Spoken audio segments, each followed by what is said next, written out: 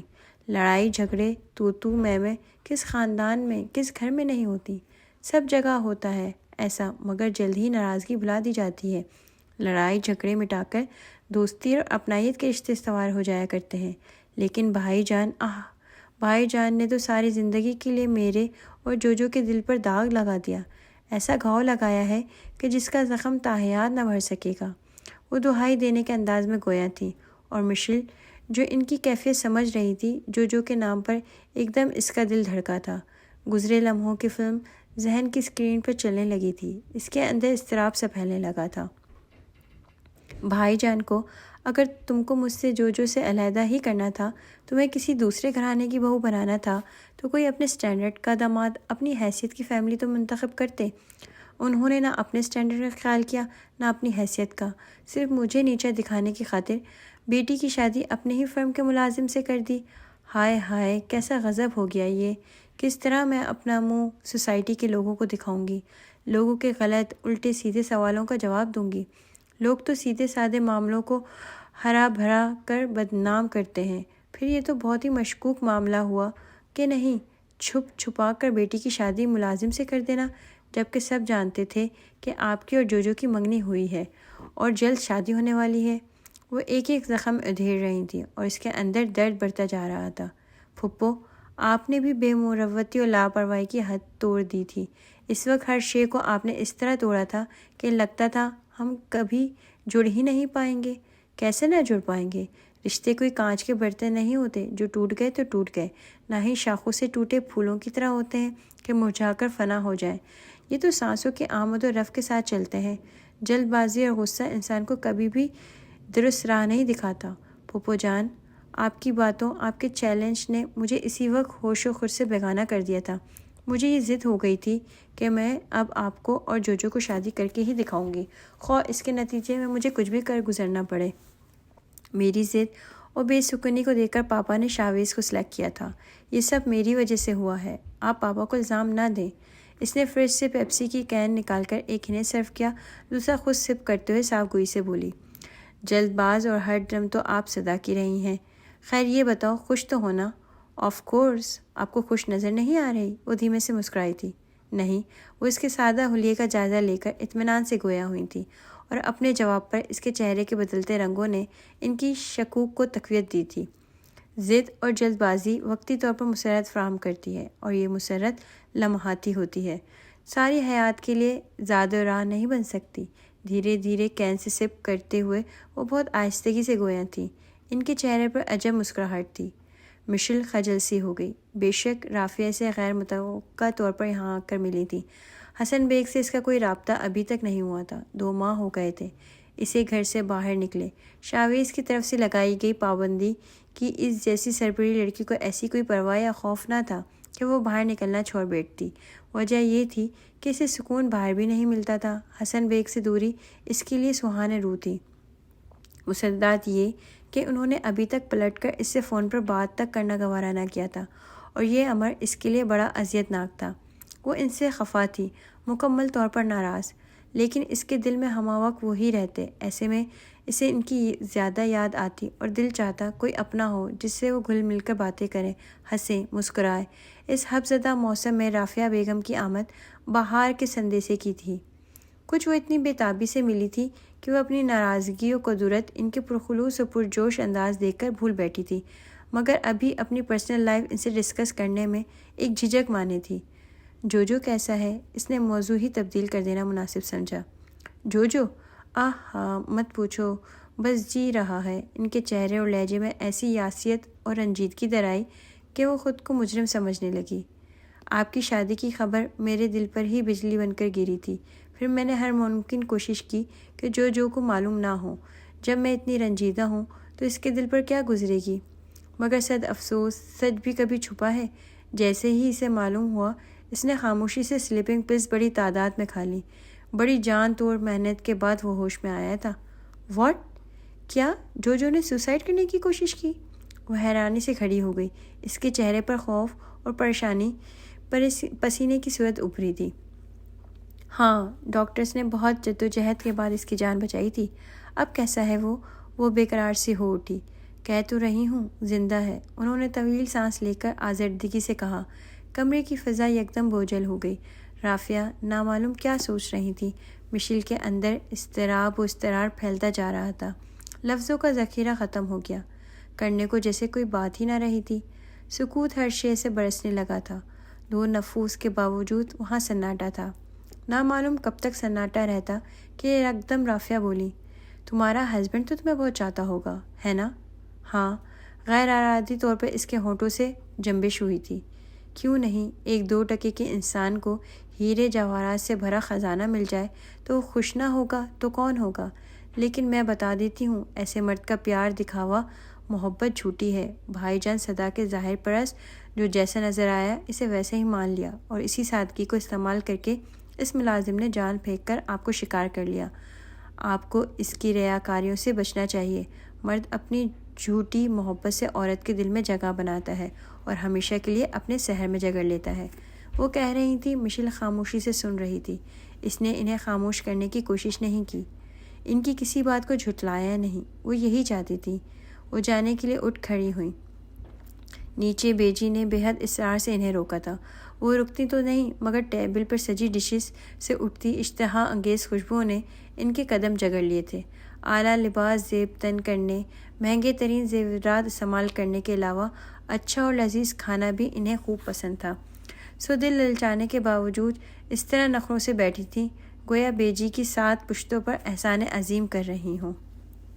سائرہ بیٹی، کیا ہوا؟ کیا کہہ رہے تھے باقر میاں؟ زرینہ سائرہ کے قریب بیٹھی ہوئی فکر مندی سے گویا ہوئیں، جو چند لمحے قبل فون پر اپنے شوہر سے گفتگو کرنے کے بعد وہیں کرسی پر رنجیدہ سی بیٹھ گئی تھی۔ زرینہ کے دل میں تو فون آتے ہی خود بد لگ گئی تھی۔ گفتگو کے دوران وہ بلا وجہ ہی وہاں چکر لگاتی رہی تھی۔ اس کے ریسیور رکھتے ہی قریب آ کر گویا ہوئی تھی۔ وہ پوچھ رہے تھے کہ ابھی تک رقم لے کر کیوں نہیں آئی۔ وہاں لوگ انہیں پریشان کر رہے ہیں، کھانا پینا حرام کر ڈالا ہے، قرض داروں کے خوف سے انہوں نے گھر سے باہر نکلنا چھوڑ دیا ہے۔ اس کی بھیگی آواز میں آنسوؤں کی آمیزش تھی۔ کیا اس کا باپ یہاں کوئی خزانہ چھوڑ کر مر گیا؟ انہیں تو پتنگے لگ گئے۔ اپنے مخصوص جلے بھنے انداز میں وہ سیخ پوہیں، جو لاٹ صاحب کے اولاد ہر 6 ماہ بعد رقم لے کر ہضم کر جاتا ہے۔ بدبخت کے کبھی بھی مطالبات پورے نہیں ہوتے، اور ہوں گے بھی کیسے؟ نیت ہی نہیں بڑھتی۔ سسرال کو بینک سمجھ لیا اور بیوی کو چیک، جب دل چاہا رقم بتائی بھیج دیا کہ بھائی جاؤ اور لے آؤ۔ وہ تیز تیز بول رہی تھی۔ ان کی پڑوسن حمیدہ جو کسی کام سے آئی تھی، انہیں چیختے دیکھ کر متجسس سی اندر آئی تھیں۔ کیا ہوا زرینہ؟ کیوں غصے ہو رہی ہو؟ اور سائرہ کیوں رو رہی ہے؟ اپنے نصیبوں کو رو رہی ہے سائرہ۔ قسمت پھوٹ گئی میری بچی کی، کیسا بدذات ڈاکو مل گیا میری بچی کو۔ وہ ماتم زدہ لہجے میں گویا تھی۔ ہائے، کیا اب ڈاکے ڈالنے شروع کر دیے باقر میاں نے؟ وہ حیرت سے آنکھیں نکال کر بولیں۔ لو، اب انہیں بہت پہلے سے انہوں نے کام شروع کر رکھا ہے، اور یہ شوق صرف وہ سسرال میں ہی پورا کرتے ہیں۔ یہیں سے اتنا مل جاتا ہے کہ کہیں باہر ہاتھ پاؤں چلانے کی ضرورت ہی محسوس نہیں ہوتی۔ اچھا، پھر اس نے سائرہ بیٹی کو رقم لینے بھیج دیا ہے؟ ہاں، اور رقم بھی اتنی ہے کہ میں نہیں دے سکتی۔ کہاں سے دوں بھلا؟ سائرہ کے ابا کوئی دولت جائیداد چھوڑ کے مرے نہیں، سرکاری نوکری پیشہ شخص تھے، اور تھے بھی بے حد ایماندار۔ اوپر کی آمدنی کو بھی کبھی ہاتھ نہیں لگایا۔ اب وہی بیٹے کا حال ہے، ورنہ اصغر کے ساتھی سبھی نوٹوں میں کھیل رہے ہیں، کاروں اور بنگلوں کے مالک سے بنے ہوئے ہیں۔ اچھی بات ہے نا اماں، قبر میں کوٹھی، بنگلے، دولت اور کاریں نہیں جائیں گی، صرف اعمال جائیں گے۔ اللہ کرے بھائی اسی طرح ایمانداری کا دامن تھامے رہے۔ زندگی تو ایک دھوکہ ہے، نہ معلوم کب دغا دے جائے۔ سائرہ نے موضوع بدلنے کے لیے بات کی تھی اور خاموشی سے آنسو صاف کر لیے تھے۔ وہ حساس تھی، اپنی مجبوری اور باقر کی خود غرضی کو بخوبی جانتی تھی، اور ماں بھائی کے حالات سے بھی واقف تھی۔ اس کی خوددار طبیعت بار بار ماں کے در پر ہاتھ پھیلانے کو نہ چاہتی تھی، مگر باقر جب دھمکی دیتا کہ وہ دوسری شادی کر لے گا اور اسے طلاق دے کر ہمیشہ کے لیے گھر بھیج دے گا، تو بس یہی طلاق کا خوف اس کی خودداری پر غالب آ جاتا تھا۔ پھر نہ چاہتے ہوئے بھی وہ مانگنے چلی آتی تھی۔ بیٹی، یہی باتیں تو اپنے میاں کو کیوں نہیں سمجھاتی؟ دیکھو نا، اس طرح اچھا تھوڑی لگتا ہے۔ پھر وہ ایک ہی تو داماد نہیں ہے، اور بھی تو 3 داماد ہیں۔ کبھی ان کے کانوں میں یہ بات پڑ گئی تو بہت برا ہوگا۔ حمیدہ نے سائرہ کی طرف دیکھتے ہوئے ناصحانہ انداز میں کہا۔ وہ تینوں داماد میرے ہیرا ہیں، ہیرا، بڑی عزت کرتے ہیں۔ زرینہ فخریہ لہجے میں گویا ہوئی۔ دامادوں کو ہیرا سے کیڑا بننے میں کوئی دیر نہیں لگتی۔ بڑی حریصانہ طبیعت ہوتی ہے ان لوگوں کی سسرال کے معاملوں میں۔ بہوؤں سے زیادہ کائیاں اور خطرناک داماد ثابت ہوتے ہیں۔ وہ قائل کرنے والے لہجے میں گویا تھی۔ میری بچی ماں نہیں بنی، بس یہی خطا ہے اس بد نصیب کی۔ اس خامی کی بنا پر میاں نے انگلیوں پر نچا رکھا ہے، ورنہ میری بیٹی میں کوئی عیب نہیں ہے۔ سگر ہے، سلیقہ مند ہے، سسرال میں بھی ہر ایک کی خدمت کرتی ہے، پھر بھی کم بختوں کے دل موم نہیں ہوتے۔ مجھے تو اس کی ساز شکل سے ہی چنڈال لگتی ہے۔ یقیناً اس نے تعویذ گنڈے کروا کر بیٹے کو قابو میں کر رکھا ہے۔ حمیدہ کو نہیں سوجی تھی۔ نہیں خالہ، ایسی بات نہیں ہے، وہ تمہیں کیا معلوم آج کل لوگ اپنا سکہ جمانے کے لیے کیسے کیسے کام کرتے ہیں۔ وہ اس کی بات قطع کر کے پر یقین لہجے میں گویا ہوئیں۔ ان کی بات سن کر زرینہ کا بھی ماتھا ٹھنکا۔ انہیں بھی کچھ ان کی بات میں صداقت محسوس ہوئی۔ میں نے تو کبھی اس بات کو محسوس ہی نہ کیا۔ تم نے تو بالکل نئی راہ دکھائی حمیدہ۔ خود ہی سوچو، کون سا مرد ہے جو آج کل کے دور میں بیوی کو اہمیت نہ دے؟ یہ تو کوئی چکر ہی لگتا ہے جو آدمی بیوی چھوڑ کر اطمینان سے بیٹھ جائے۔ ہاں، یہ بات تو تم نے سچ کہی۔ دور ہی کیوں جاؤ، اپنے اصغر کو ہی لے لو، کتنی مجھ سے محبت کرتا ہے، مگر بیوی کے خلاف ایک لفظ نہیں سن سکتا۔ بیوی میکے چلی جائے تو رات دن وہاں کے چکر لگاتا ہے۔ سسرالیوں کی او بھگت تو پوچھو ہی نہ۔ آج کل ایسے ہی ہتھ کنڈے اپنائے جاتے ہیں۔ میں تو بہت واقف ہوں ایسے کاموں سے۔ وہ رازدارانہ انداز میں کہتی ہوئی ان کی جانب کھسک گئی تھی۔ کیا تم کسی ایسے کرنے والے کو جانتی ہو جو میری بچی کی زندگی سدھار دے؟ گھر میں ان تینوں کے علاوہ کوئی اور نہ تھا، پھر بھی وہ اس موضوع پر سرگوشیوں میں باتیں کر رہے تھے۔ ہاں جانتی ہوں میں، ایک ہی ہیں اللہ والے، بہت پہنچی ہوئی ہستی ہیں۔ سچ؟ کبھی تم نے کوئی کام کروایا ہے؟ زرینہ ایک دم پرجوش ہو گئی۔ کوئی ایک کام؟ بہت کام کروائے ہیں، وہ فخریہ انداز میں مسکرائیں۔ اماں، یہ کن چکروں میں پڑ رہی ہیں آپ؟ سائرہ ناگوار لہجے میں بولی۔ یہ کن چکروں سے کیا مراد؟ یہ تو ایک مسلم حقیقت ہے کہ جہاں دوا اثر نہ کرے وہاں دعا اثر دکھاتی ہے، انہوں نے ڈپٹتے ہوئے کہا۔ چلو جا کر حمیدہ کے لیے چائے بناؤ۔ وہ انہیں مطلب براری کے لیے موزوں لگیں تو انہیں ان کی خاطر کا بھی خیال آیا۔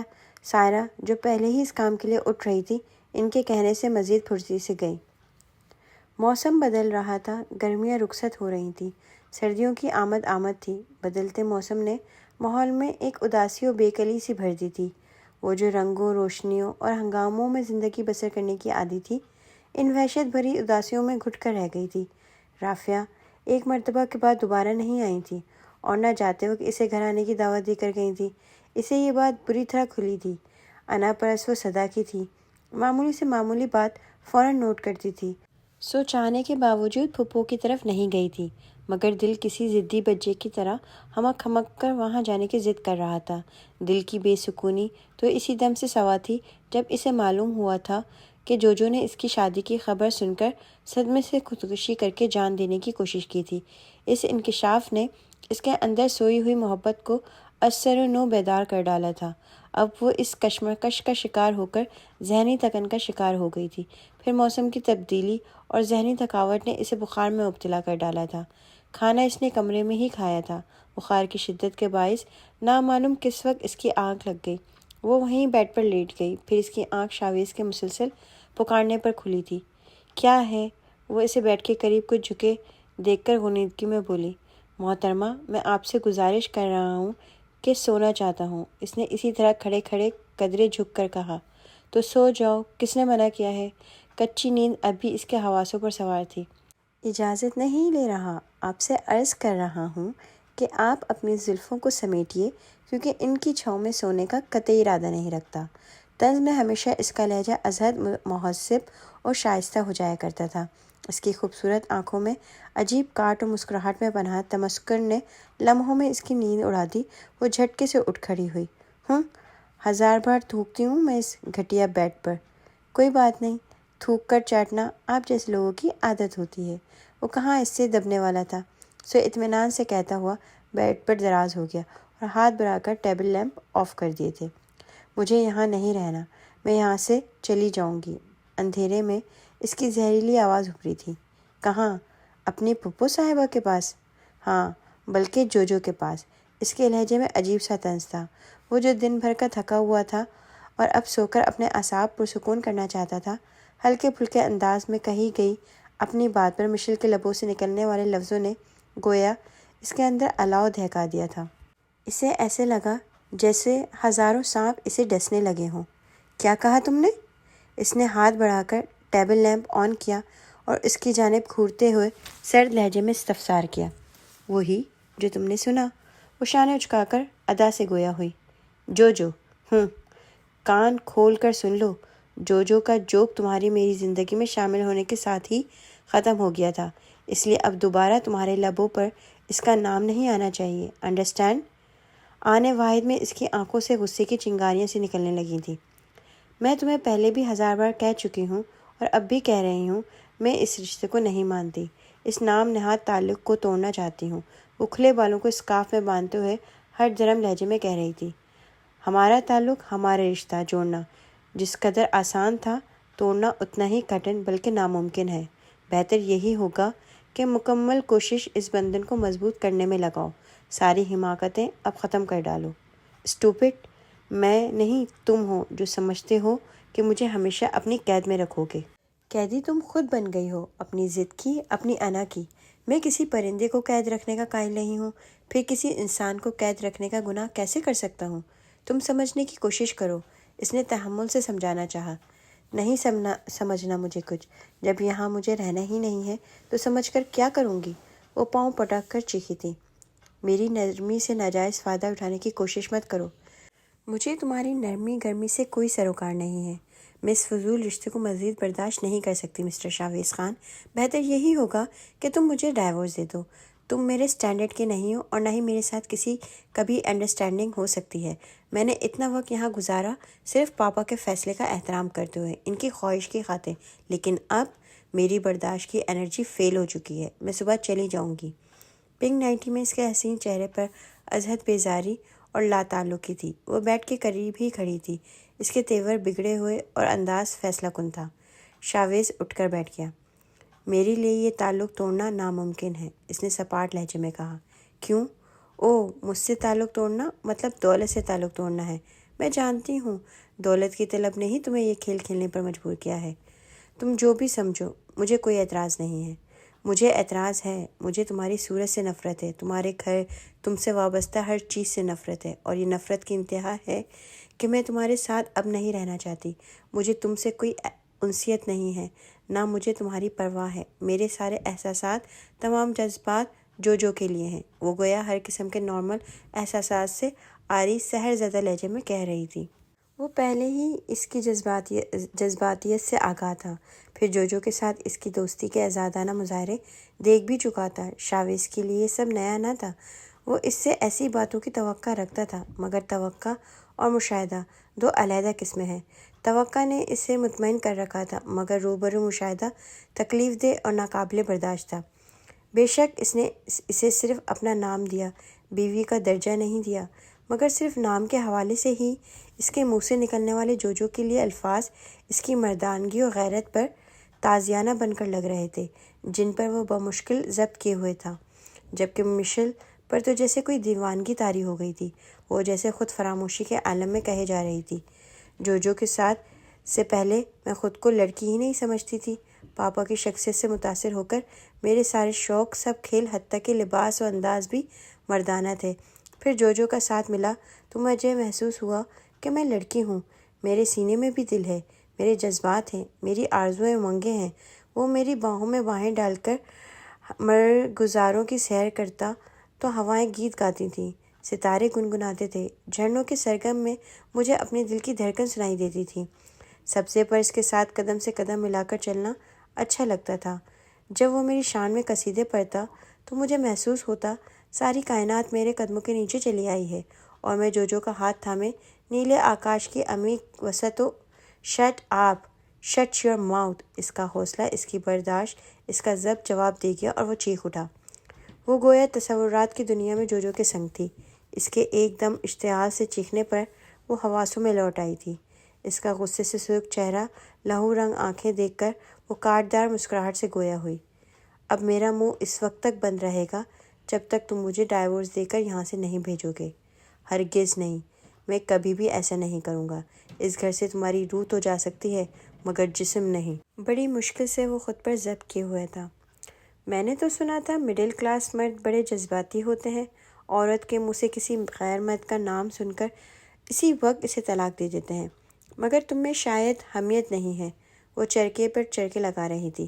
خاموش ہو جاؤ، مت میرے حوصلے کو آزمائش میں ڈالو۔ چش چش چش۔ دولت بھی کیا شے ہے، بندے کو کس حد تک گرا دیتی ہے کہ وہ اپنے وقار، اپنی حمیت، اپنی مردانگی تک کو کچل ڈالتا ہے۔ کان کھول کر سن لو، میں جوجو سے ملوں گی، تم اس سے نہیں مل سکتی۔ وہ قریب آ کر غرایا۔ کون روکے گا مجھے؟ تم؟ حیثیت کیا ہے تمہاری؟ صرف ایک نمائشی شوہر کی، دولت کے حریص منافق شخص کی؟ میں کبھی پرواہ نہیں کرتی اور نہ ہی کروں گی۔ ایک عرصے بعد پھر اس پر پرانا روپ چڑھا تھا، پورا اعتماد، بے باک، نڈر، ہر دھرم، ضدی اور اپنی بات منوانے والی سرشت اونت کر آئی تھی۔ وہ برداشت کر رہا تھا، ضبط اور کڑے ضبط کے نئے نئے جہانوں سے گزر رہا تھا۔ مشل کے لبوں سے نکلا ایک ایک جملہ اس کی حمیت، انا، قوت برداشت و حوصلے کی ردا کو تار تار کرتا جا رہا تھا۔ جوجو مجھ سے محبت کرتا ہے۔ میری شادی کی خبر سن کر اس نے سوسائڈ کی کوشش کی تھی، تھینکس گاڈ وہ بچ گیا۔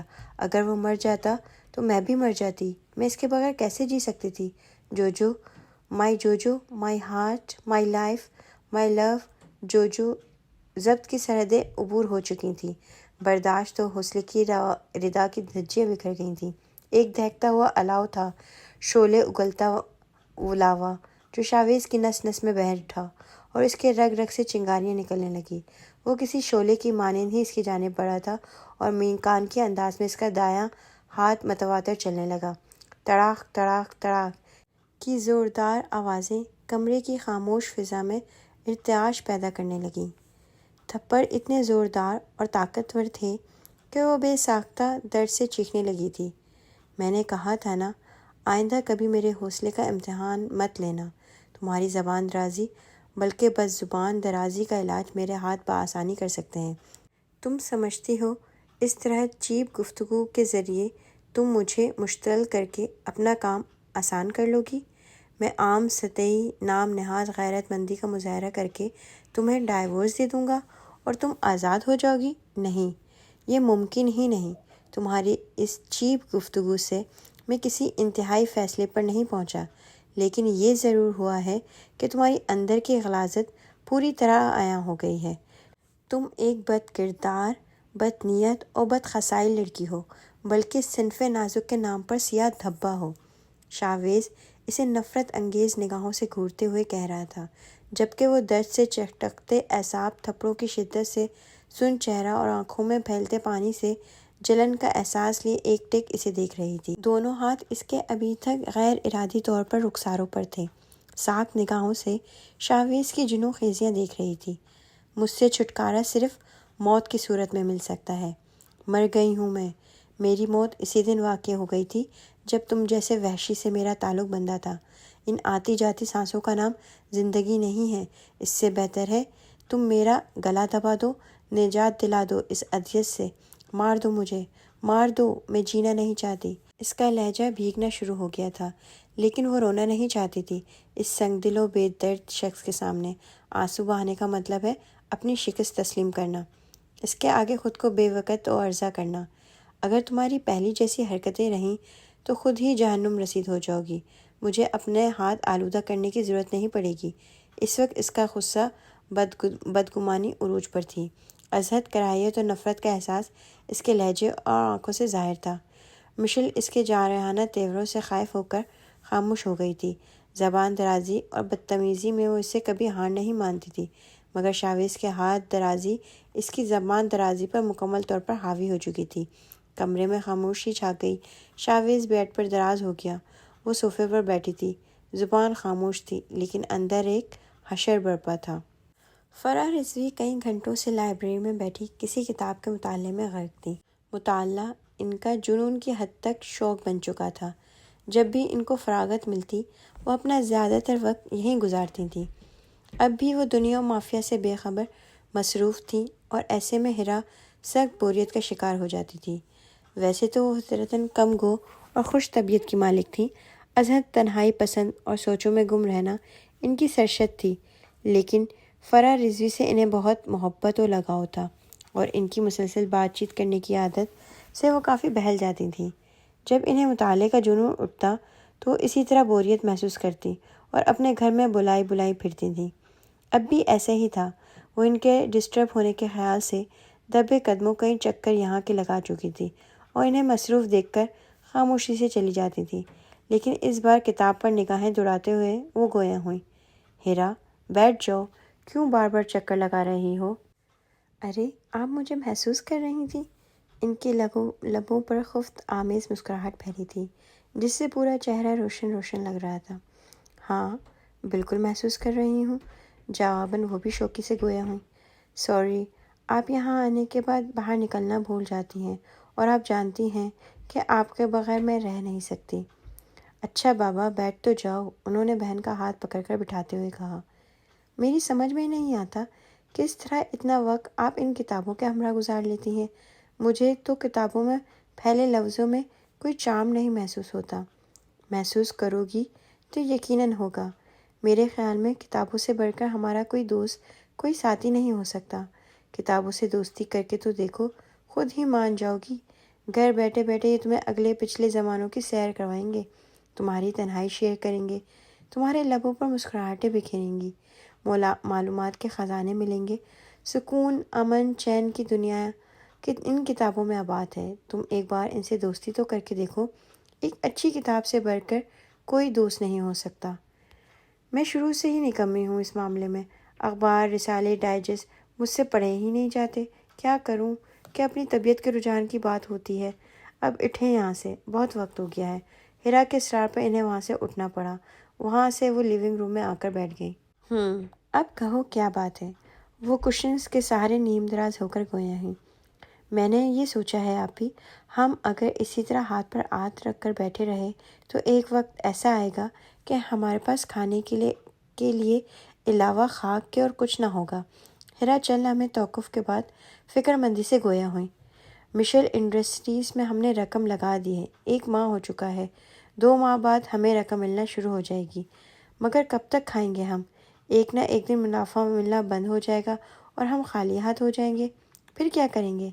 میں نے تو کبھی اس انداز میں سوچا ہی نہیں۔ ان کی آنکھوں میں بھی تفکرات کی پرچھائیاں ابھری تھیں۔ وہ سیدھی ہو کر بیٹھ گئیں۔ میں نے یہ سوچا ہے ہم کوئی چھوٹا سا بزنس سٹارٹ کریں، کوئی ایسا بزنس جس سے ہماری فکر بھی ختم ہو جائے اور دوسری ضرورت مند عورتوں کو بھی باعزت کام مل جائے، جس سے وہ اپنی ضروریات زندگی کا بوجھ بانٹ سکیں۔ ایسا کیا کام ہو سکتا ہے؟ پھر ایسی ہنرمند عورتیں ہمیں کہاں سے ملیں گی؟ آپی، ہنر اور ذہانت ہماری عورتوں میں بے مثال ہے، ضرورت ہے انہیں استعمال کے مواقع دینے کی۔ ہمارے ملک کی عورتیں بہت باصلاحیت اور ہنرمند ہیں، زندگی کے ہر میدان میں وہ اپنا کردار، اپنے فرائض بخوبی انجام دے رہی ہیں۔ تم جانتی ہو ہماری خواتین 3% ناخواندہ ہیں۔ جی، اس کے باوجود وہ اپنی بساط و صلاحیت کو برے کار لا کر اپنے گھر، اپنے فرائض کی ادائیگی کرتی ہیں۔ گاؤں ہو یا شہر، ہر جگہ کڑی مشقت کرتی ہیں، کڑھائی، بنائی، سلائی کرنے میں ماہر، امور خانہ داری میں تاک، کھیتوں کھلیانوں میں مردوں کے شانہ بشانہ کام کرنے والی۔ وہ چند لمحے توقف کے بعد پھر گویا ہوئی۔ تعلیم یافتہ ہیں تو اہم عہدوں پر ذمہ داریاں نبھا رہی ہیں۔ ہماری عورت گاؤں کی ہو یا شہر کی، تعلیم یافتہ ہو یا ان پڑھ، اپنی ذمہ داریاں بخوبی نبھا رہی ہیں۔ ہاں، اس سے کس کو انکار ہے؟ مگر بزنس کیا سوچا ہے تم نے؟ وہ کون سا کام ہے جو ہم بآسانی سے کروا سکیں؟ کل حمیدہ آ جائے، اس سے معلوم کروں گی۔ وہ 1 ہفتے کی چھٹی لے کر گئی ہوئی ہے، اس کی بیٹی کی طبیعت ٹھیک نہیں ہے۔ کیوں نہ ایسا کریں، ہم خود وہاں چلیں۔ حمیدہ بہت ہمدرد اور اچھی عورت ہے، برسوں سے ہمارے ہاں کام کر رہی ہے اور کبھی شکایت کا موقع نہیں دیتی۔ جا کر اس کی بیٹی کو دیکھ کر آئیں گے تو خوش ہو جائے گی اور اس کی بستی میں دوسری عورتوں سے بھی معلومات کریں گے کہ وہ کون کون سے ہنر میں طاق ہیں۔ ہیرا کو ان کا مشورہ پسند آیا اور وہ جانے کے لیے تیار ہو گئیں۔ وہ صبح اٹھا تو ذہن کو بوجھل محسوس کیا۔ معلوم نہیں یہ رات والی ٹینشن کا اثر تھا یا سوچوں نے اعصاب و بدن کو تھکن زدہ کر دیا تھا۔ وہ خود کو ازحد مضطرب محسوس کر رہا تھا۔ اس نے کھڑکی کا پردہ سرکا کر دیکھا۔ شاید رات کو بارش ہوئی تھی۔ فضا میں بھیگی مٹی کی دل آویز مہک رچی ہوئی تھی۔ اس نے بے اختیار لمبی لمبی سانسیں لے کر اس مہک کو اندر اتارا اور گویا پس مردگی اور ازمہلال برف کی مانند پگھلنے لگا۔ وہ کافی دیر تک دھلے دھلائے سبز پتوں پر چمکتے پانی کے شفاف قطرے دیکھتا رہا۔ پھولوں کے رنگ بارش سے دھل کر مزید شوق ہو رہے تھے۔ بادل ابھی بھی سیاہ تھے۔ خوفناک سا اندھیرا چھایا ہوا تھا۔ دھیرے دھیرے چلتی ہوا میں فرحت بخش ٹھنڈک تھی۔ ساتھ ہی من چاہا ہو، حیات پرسکون اور مسرت سے لبریز ہو تو ہر موسم دلکش و پربہار لگتا ہے کہ اصل موسم تو بندے کے اندر ہوتا ہے۔ اس کے اندر کا موسم حب زدہ خزاں آلود تھا۔ ذہنی تفکرات نے اسے مضطرب و بے سکون کر ڈالا تھا۔ مصدات رات مشل کر اپنے سامنے بے باکی سے جو کے لیے جذبات کا اظہار اسے اس کی اہمیت کو بری طرح گھائل کر چکا تھا۔ وہ بمشکل اپنے آپ پر قابو پائے ہوئے تھا، ورنہ اس کی اہمیت کا تقاضا تھا کہ مشل کے ٹکڑے ٹکڑے کر ڈالے۔ مشل کے متعلق ذہن میں خیال آتے ہی اس کے خون کی روانی شریانوں میں تیز ہو گئی۔ وہ کھڑکی سے ہٹ کر باتھ روم کی طرف بڑھ گیا۔ باتھ روم سے فارغ ہو کر وہ آفس جانے کی تیاری کرنے لگا۔ اسی دوران اس نے غلطی سے بھی اس کی طرف ایک نگاہ نہ ڈالی جو صوفے کے بجائے نیچے کارپٹ پہ بے سود پڑی تھی۔ مجھے تمہاری طبیعت کچھ ٹھیک نہیں لگ رہی بیٹے، کیا بات ہے؟ نیند پوری نہیں ہوئی کیا؟ ناشتے کی ٹیبل پر بیجی اسے دیکھتے ہوئے فکر مندی سے استفسار کرنے لگی۔ کچھ تھکن محسوس ہو رہی ہے بیجی، آپ فکر مت کریں، ٹھیک ہو جاؤں گا۔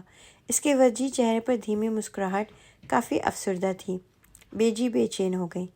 خوش رہا کرو شاویز، تمہیں افسردہ اور اداس دیکھ کر میں خود کو مجرم محسوس کرتی ہوں۔ مجھے یہ احساس بے کل کر ڈالتا ہے کہ میری جلد بازی ناعاقبت اندیشی کی سزا تمہیں مل رہی ہے۔ ان کی نگاہیں اس کے وجی چہرے پر تھیں۔